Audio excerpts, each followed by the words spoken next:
dəfə şou aləmində böyük səs-küy yaradan, illərlə danışılacaq bir qərardan danışacağıq. Xoşqədəm Hidayət qızı və doğuşla bağlı yayılan iddialara məhkəmə nəhayət nöqtəni qoydu. Kim haqlı çıxdı? Kim üzr istədi?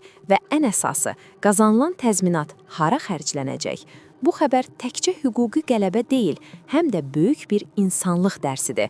Diqqətlə izləyin, çünki indi açıqlayacağımız detallar sizi təəccübləndirəcək.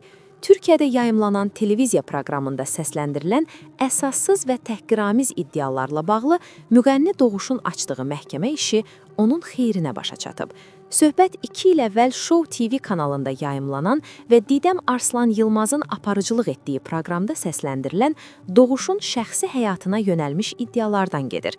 Yeni Sabahın verdiyi məlumata görə sənətçinin vəkili Feyza Altun bildirib ki, məhkəmə iddianı tam haqlı sayıb və mənəvi təzminatın ödənilməsinə qərar verib.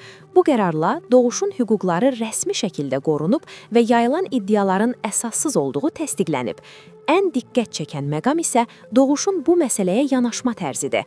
O, məhkəmənin müəyyən etdiyi təzminat məbləğini şəxsi ehtiyacları üçün deyil, xeyriyyəçilik məqsədi ilə istifadə etməyə qərarı alıb.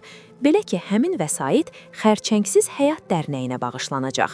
Vəkil Feyza Altun bu addımı belə dəyərləndirib. Bu qərar təkcə hüquqi qələbə deyil, həm də sosial məsuliyyət və insanlıq nümunəsidir.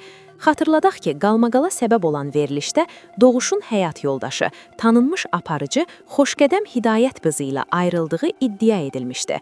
Bu məlumatın yayılmasından sonra böyük rezonans yaranmış, ailənin şəxsi həyatına ciddi müdaxilə edilmişdi. Daha sonra aparıcı Didəm Arslan Yılmaz bu məlumatın yanlış olduğunu etiraf etmiş, üzr istəmiş və yayılan xəbərin həqiqətə uyğun olmadığını açıqlamışdı.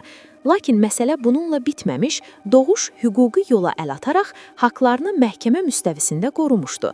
Bugün isə artıq rəsmi qərar var. Doğuş haqlı çıxdı. Məhkəmə nöqtəni qoydu və yayılan iddiaların əsassız olduğu hüquqi müstəvidə sübuta yetirildi. Bəs siz necə düşünürsünüz? Doğuşun təzminatı xeyriyyə fonduna bağışlaması sizcə nümunəvi addımdırmı? Şəxsi həyata müdaxilə edən televiziya proqramlarına qarşı daha sərt cəzalar olmalıdırmı? Fikirlərinizi mütləq şərhlərdə yazın. Videonu bəyənməyi unutmayın, Xəbər Bürosu kanalına abunə olun, bildirişləri aktiv edin ki, ən son və ən qalmaqallı xəbərlərdən ilk siz xəbərdar olasınız.